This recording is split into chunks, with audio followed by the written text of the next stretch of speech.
안녕하세요, 여러분. 오늘도 제 이야기를 찾아주셔서 감사드려요. 저는 박선자라고 합니다. 가명이에요. 제 이야기를 들으시면 왜 제가 본명을 밝히지 못하는지 이해하실 거예요. 올해 68인 저는 서울 외곽에서 작은 식당을 운영하며 살아왔습니다. 남편이 교통사고로 세상을 떠났을 때 민석이는 막 20살이 되던 해였습니다. 그때부터 새벽 4시에 일어나 국물을 끓이고 밤 10시가 넘어서야 마지막 손님을 배웅하는 삶이었죠. 힘들었지만 후회는 없었어요. 제가 버는 돈으로 아들이 대학을 졸업하고 취업도 하고 그렇게 한 사람 몫을 하는 모습을 보는 게 제 유일한 낙이었거든요. 민석이가 30을 넘기면서 저는 슬슬 마음이 조급해지기 시작했습니다. 주변 친구들은 다 손주 얼굴을 보는데 저만 여전히 아들과 둘이 살고 있었으니까요. 그래도 아들한테 부담 주기 싫어서 말은 꺼내지 않았어요. 그런데 민석이가 먼저 말을 꺼냈습니다. 엄마, 나 소개받은 사람이 있는데 한번 만나보실래요? 라고 했을 때 제 마음이 얼마나 뛰었는지 모르실 거예요. 드디어 우리 아들도 짝을 찾는구나, 이제 제가 효도받을 날이 오는구나 싶었죠. 그렇게 만난 사람이 신주리였습니다. 첫인상은 정말 좋았어요. 주리는 키가 크고 늘씬한 외모에 밝게 웃는 얼굴이 참 예뻤습니다. 헤어 디자이너로 일하다가 이제는 네일샵 창업을 준비 중이라고 했어요. 제가 요즘 젊은 사람들은 창업도 잘하네요 라고 하니까 주리는 자신감 있게 말했어요. 어머니, 요즘은 직장 다니는 것만으로는 부족해요. 투자하고 사업해야 돈이 돼요. 저도 몇 년 안에 체인점 여러 개 낼 거예요. 그때는 그 말이 패기 있게 들렸습니다. 아들이 능력 있는 여자를 만났구나 싶어서 기분이 좋았어요. 두 사람은 만난 지 6개월 만에 결혼을 결정했습니다. 주리 부모님을 만났을 때도 특별히 이상한 점은 없었어요. 평범한 중산층 가정이었고 주리 아버지는 중소기업에 다니는 직장인이었습니다. 결혼식은 간소하게 치렀어요. 결혼 초반에는 정말 평화로웠습니다. 하지만 그 평화는 석 달도 가지 않았습니다. 어느 날 저녁 주리가 거실에서 노트북을 펼쳐놓고 뭔가 열심히 보고 있길래 물었어요. 주리야, 뭐 보니? 그러자 주리가 화난 얼굴로 저를 불렀습니다. 어머니, 잠깐 앉아보세요. 보여드릴 게 있어요. 저는 뭔가 싶어서 옆에 앉았죠. 주리는 화면에 띄워진 매장 사진들을 보여주면서 설명하기 시작했어요. 어머니, 요즘 네일샵이랑 피부샵을 같이 하는 복합 매장이 대세예요. 한 곳에서 네일도 하고 피부 관리도 받고 싶어 하는 고객들이 엄청 많거든요. 제가 지난 몇 달 동안 시장 조사를 다 끝냈어요. 강남에 자리 하나 나왔는데 여기 딱 좋은 것 같아요. 저는 그래? 그럼 은행에서 청년 창업 대출 같은 거 받으면 되지 않아? 라고 물었습니다. 그러자 주리 표정이 조금 어두워지면서 말했어요. 그게 제 나이가 이미 30이 넘어서 청년 창업 지원 대상이 아니래요. 그리고 저 혼자 이름으로는 대출 한도가 너무 적어요. 민석이 오빠 명의로 하려고 했는데 오빠는 이미 신용대출을 받아서 여유가 없고요. 저는 그 말을 듣고 가슴이 철렁했습니다. 아들이 언제 대출을 받았지? 어머니 명의로 투자금을 좀 끌어올 수 있을까요? 보증금이랑 인테리어 비용까지 합치면 한 2억 5천 정도 필요한데 어머니 명의로 담보대출 받으시면 될 것 같아서요. 저는 깜짝 놀랐습니다. 제가 평생 식당 하면서 모은 돈이 3억 좀 넘었는데 게다가 대출까지 받으라고요? 저는 고개를 저었어요. 하지만 주리의 간절한 눈빛을 보니까 마음이 약해졌습니다. 알았어. 한번 해보자. 근데 서류 같은 건 제대로 챙겨야 해. 나중에 문제 안 생기게. 주리는 제 손을 꼭 잡으며 말했어요. 어머니, 감사해요. 정말 감사해요. 제가 꼭 성공해서 보답할게요. 매장은 석 달 만에 오픈했습니다. 강남 한복판은 아니었지만 그래도 역에서 가까운 괜찮은 위치였어요. 첫날 매출이 200만 원이 넘었다고 주리가 자랑했죠. 저는 그날 집에 오면서 생각했습니다. 아, 이제 정말 잘 되는구나. 내가 잘 투자한 거구나. 하지만 그 안심은 2달도 가지 않았습니다. 어느 날 집으로 카드 회사에서 전화가 왔어요. 제 명의로 발급된 카드의 연체료가 발생했다는 거였어요. 저는 깜짝 놀랐습니다. 제가 그런 카드 만든 적 없는데요. 상담원이 확인해 보니 제 주민번호로 만들어진 카드가 맞다고 했어요. 한도는 500만 원인데 전액 사용하고 2달째 최소 금액도 안 갚고 있다는 거였죠. 그런데 그게 시작이었습니다. 그 다음 주에는 세무서에서 전화가 왔어요. 제 명의로 사업자 등록이 되어 있는데 부가세 신고를 안 했다는 거예요. 저는 또 주리를 불렀고 주리는 또 깜빡했어요. 제가 처리할게요 라고 했습니다. 그러고 나서 한 달쯤 지났을 때 저는 은행에서 대출 이자를 내러 갔다가 통장 내역을 확인하게 됐어요. 제 통장에서 매달 자동 이체로 나가는 돈이 너무 많았습니다. 대출 이자는 당연하고 그 외에도 리스료, 렌탈료, 보험료 등등 제가 알지도 못하는 항목들이 줄줄이 빠져나가고 있었어요. 합치면 한 달에 거의 300만 원이 넘게 나가고 있었습니다. 저는 그날 저녁 주리를 똑바로 앉혀놓고 물었습니다. 주리야, 이거 다 뭐야? 내가 알지도 못하는 돈들이 왜 이렇게 많이 나가? 주리는 이번에는 짜증이 섞인 목소리로 대답했어요. 어머니 사업이 그런 거예요. 초반에는 고정비가 많이 나가요. 지금은 적자지만 한 달만 더 지나면 흑자 전환돼요. 조금만 기다려 주세요. 저는 더 물어보고 싶었지만 주리가 방으로 들어가 버려서 더 이상 대화가 안 됐어요. 민석이한테 물어봤더니 민석이도 잘 모르겠다는 반응이었습니다. 상황은 나아지지 않았습니다. 석 달이 지나도 넉 달이 지나도 주리는 저한테 돈을 갚지 않았어요. 오히려 추가로 돈이 필요하다고 했습니다. 뭔가 잘못됐다는 느낌이 확실해졌어요. 다음 날 아침 일찍 은행에 가서 제 통장 내역 전체를 출력했습니다. 지난 6개월간의 거래 내역을 보니까 제가 생각했던 것보다 훨씬 심각했어요. 제 명의로 나간 돈이 주리한테 준 2억 7천만 원이 전부가 아니었습니다. 카드 현금 서비스, 마이너스 통장 대출, 제 신용카드로 끄는 각종 물품 구매까지 합치면 거의 3억에 가까운 돈이 빠져나가 있었어요. 저는 손이 떨렸습니다. 3억이요. 제 평생 모은 돈 전부가 날아간 거예요. 저는 바로 집으로 달려갔습니다. 주리가 매장 가기 전에 붙잡아야 했어요. 집에 도착했을 때 주리는 화장을 하고 있었습니다. 저는 문을 벌컥 열고 소리쳤어요. 신주리, 당장 나와. 주리가 놀란 얼굴로 나왔고 저는 통장 사본을 그녀 얼굴에 들이댔습니다. 이게 뭐야? 내 돈이 3억이나 빠져나갔어. 내가 매장에만 쓴 게 아니잖아. 도대체 이 돈을 어디다 썼어?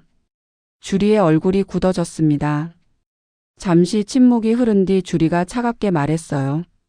알고 싶으세요? 제 친정집 리모델링 했어요. 제 차도 샀고요. 그리고 내 매장 운영비도 일부 썼죠. 근데 어머니 이게 다 투자예요. 나중에 다 돌려받을 거예요. 저는 믿을 수가 없었습니다. 저는 더 이상 참을 수가 없었어요. 내가 지금 정신이 있는 거야, 없는 거야? 남의 돈 3억을 그따위로 써놓고. 그러자 주리가 갑자기 목소리를 높였습니다. 남의 돈? 가족 돈이죠. 어머니도 나중에 제가 성공하면 다 돌려받을 거잖아요. 왜 이렇게 좁은 생각밖에 못 하세요? 그 순간 제 뺨을 주리가 때렸습니다. 정확히는 때린 게 아니라 제가 소리를 지르며 다가가자 주리가 저를 밀쳤고 제가 넘어지면서 벽에 머리를 부딪혔어요. 순간 정신이 아찔했습니다. 주리는 가방을 들고 현관문을 나서면서 말했어요. 오늘 매장 가야 해요. 나중에 얘기해요. 문이 쾅 닫히는 소리가 들렸고 저는 바닥에 주저앉아 울었습니다. 민석이가 그날 저녁 퇴근해서 왔을 때 저는 모든 걸 얘기했어요.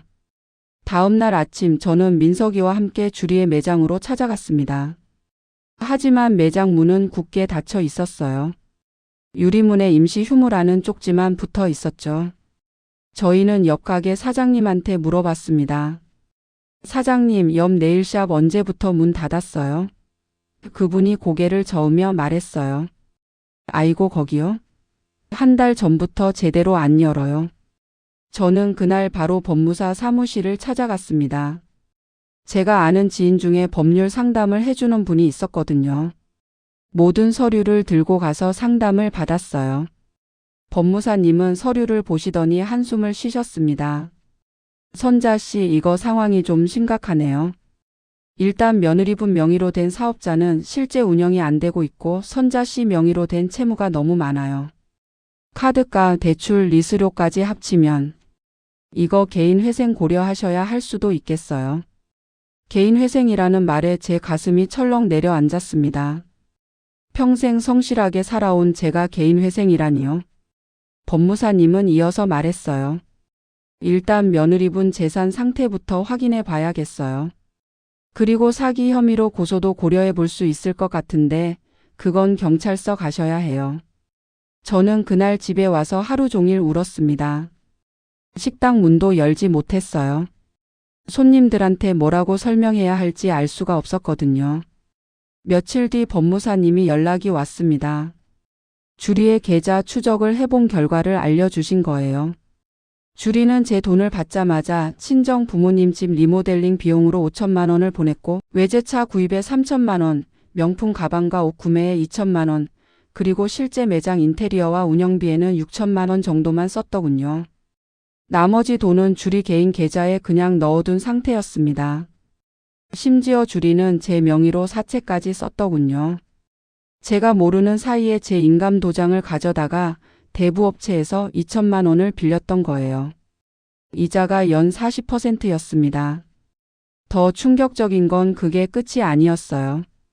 법무사님이 추가로 알아본 결과 주리는 민석이 명의로도 신용카드 현금화를 반복하고 있었습니다.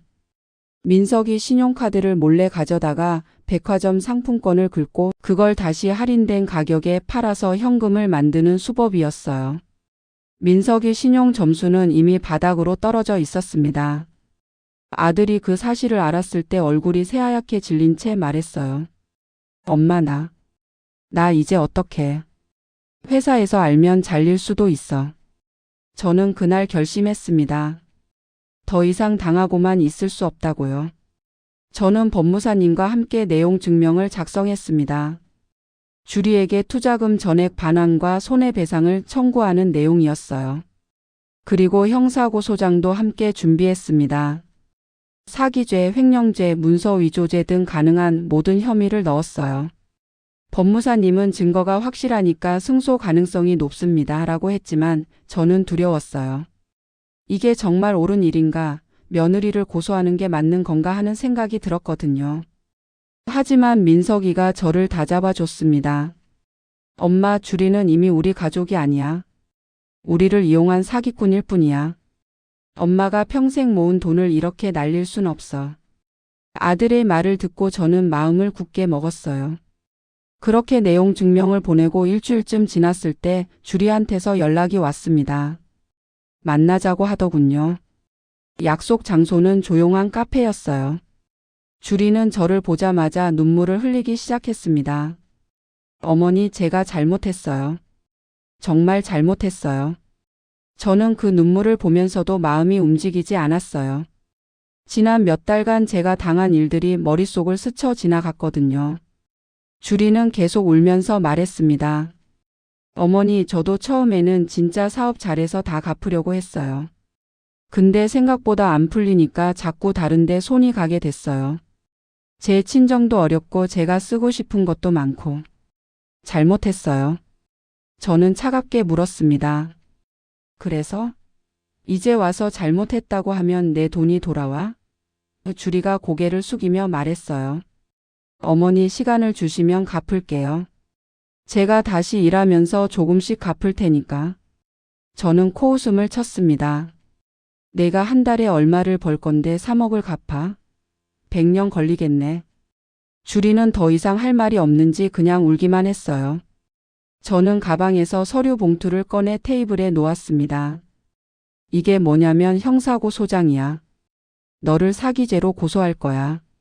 증거도 다 있어. 주리의 얼굴이 하얗게 질렸습니다. 어머니, 제발. 제발 그러지 말아주세요.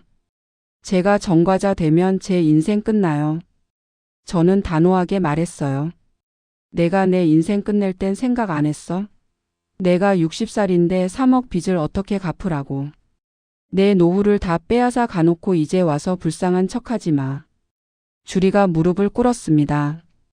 카페 아니었는데도 바닥에 무릎을 꿇고 빌더군요. 어머니 제발요. 한 번만 용서해 주세요. 제가 평생 갚으면서 살게요. 주변 사람들이 쳐다봤지만 저는 신경 쓰지 않았어요. 일어나. 사람들 다 보잖아. 내가 지금 연극하는 거 나는 다 알아. 그리고 저는 자리에서 일어났습니다. 고소장은 이번 주 안으로 접수할 거야. 변호사 선임하고 싶으면 알아서 해. 집에 돌아왔을 때 민석이가 기다리고 있었어요. 엄마 어떻게 됐어? 저는 조용히 말했습니다. 고소하기로 했어. 이제 더 이상 물러설 수 없어. 민석이도 고개를 끄덕였어요. 엄마 나도 이혼할 거야. 더 이상 주리랑 같이 살 수 없어. 저는 아들을 안아줬습니다. 미안해. 엄마가 며느리를 잘못 봤어. 민석이가 말했어요. 엄마 잘못 아니야. 주리가 우리를 다 속인 거야. 그날부터 본격적인 법적 싸움이 시작됐습니다. 재판은 6개월이나 걸렸습니다. 재판 결과는 저희 쪽 승소였습니다. 주리는 사기죄로 징역 1년에 집행유예 2년을 선고받았고 손해배상 2억 5천만 원을 저한테 갚으라는 판결이 났어요. 하지만 현실은 냉정했습니다. 주리한테는 재산이 없었어요. 차는 이미 팔았고 매장도 정리했고 친정에 보낸 돈은 되찾을 방법이 없었죠. 주리 부모님도 우리는 딸한테 받은 돈을 돌려줄 형편이 안 된다며 버텼습니다. 결국 저는 돈을 한 푼도 돌려받지 못한 채 재판만 끝났어요. 변호사 비용으로 500만 원을 더 쓰고 나니까 남은 건 빚뿐이었습니다. 민석이는 이혼 소송을 진행했고 주리와의 사이에서 태어난 딸 하나를 양육권을 가져왔어요. 손녀는 3살이었는데 엄마가 갑자기 사라진 걸 이해하지 못했죠. 엄마 어디 갔어? 라고 물을 때마다 제 마음이 찢어졌습니다. 저희는 집을 팔아야 했어요. 대출을 갚으려면 집을 처분하는 수밖에 없었거든요. 다행히 집값이 올라서 대출을 다 갚고도 5천만 원 정도가 남았습니다. 저희는 그 돈으로 작은 월세방을 얻었어요. 방 2개짜리 빌라였는데 전에 살던 집에 비하면 정말 좁았죠. 하지만 저는 불평하지 않았어요. 지붕이 있고 잠잘 곳이 있다는 것만으로도 감사했거든요. 문제는 앞으로 어떻게 살아갈 것인가였습니다. 저는 60을 앞둔 나이에 무일푼이 된 거예요. 식당도 없어졌고 예금도 없어졌고 남은 건 빚진 마음뿐이었죠. 민석이는 회사를 다니고 있었지만 신용불량 상태라 승진도 어려워 보였어요. 손녀 육아도 제가 봐야 했고요. 그래도 저는 포기하지 않았습니다.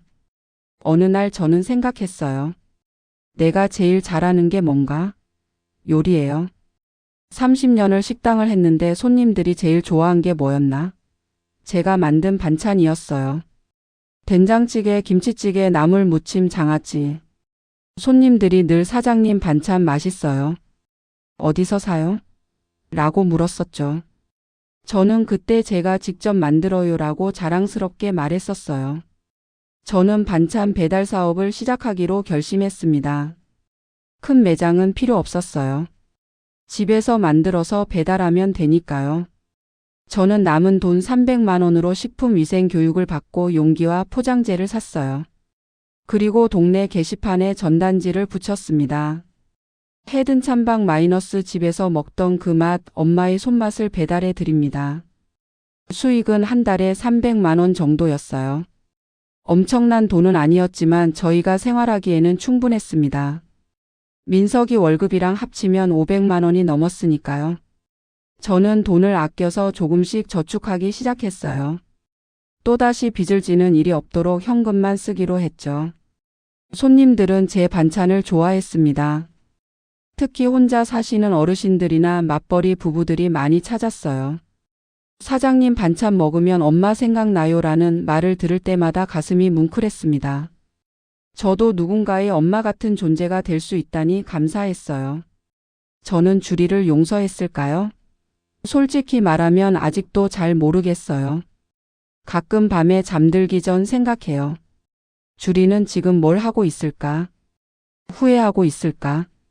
아니면 여전히 다른 사람을 속이며 살고 있을까? 하지만 그런 생각을 오래 하지 않으려고 해요. 그 시간에 내일 만들 반찬 메뉴를 생각하는 게 더 생산적이니까요. 민석이는 요즘 훨씬 밝아졌어요. 신용도 조금씩 회복되고 있고 회사에서도 인정받고 있대요. 손녀는 밝고 건강하게 자라고 있고요. 저희는 가끔 외식을 해요. 비싼 데는 아니고 동네 중국집이나 분식집이지만 셋이 둘러앉아 밥 먹는 게 행복합니다. 말씀드리고 싶은 건 넘어져도 다시 일어날 수 있다는 거예요. 저는 60 나이에 무일푼이 됐지만 지금은 제 사업을 하고 있어요.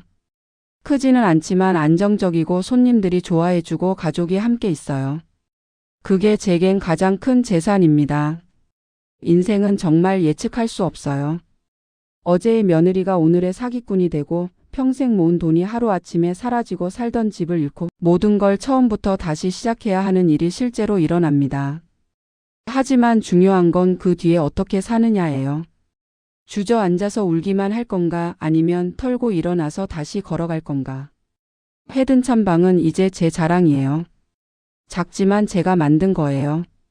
제 손으로 하나하나 쌓아 올린 거죠. 누가 빼앗아갈 수도 없고 속일 수도 없는 제 것이에요.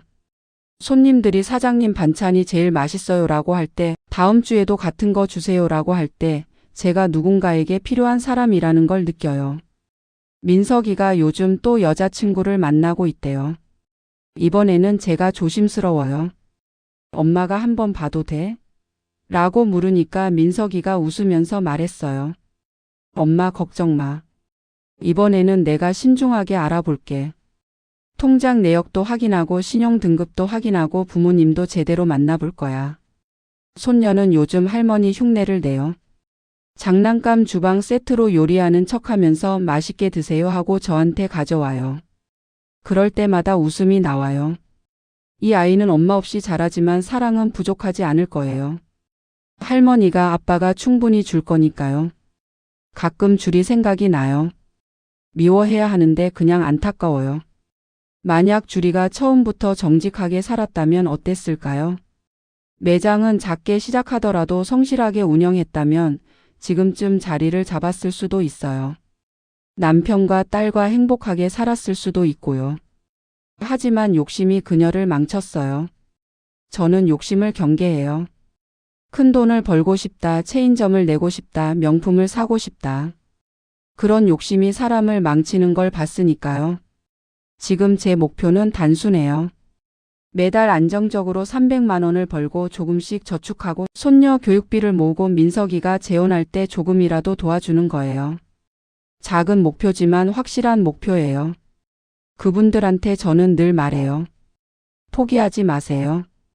우리 나이가 많아도 다시 시작할 수 있어요. 실제로 그분들 중 한 분은 청소 일을 시작하셨고 또 한 분은 식당 보조로 일하세요. 다들 힘들지만 포기하지 않고 있어요. 제가 요즘 꿈꾸는 게 있어요. 몇 년 후에 작은 가게를 하나 얻는 거예요.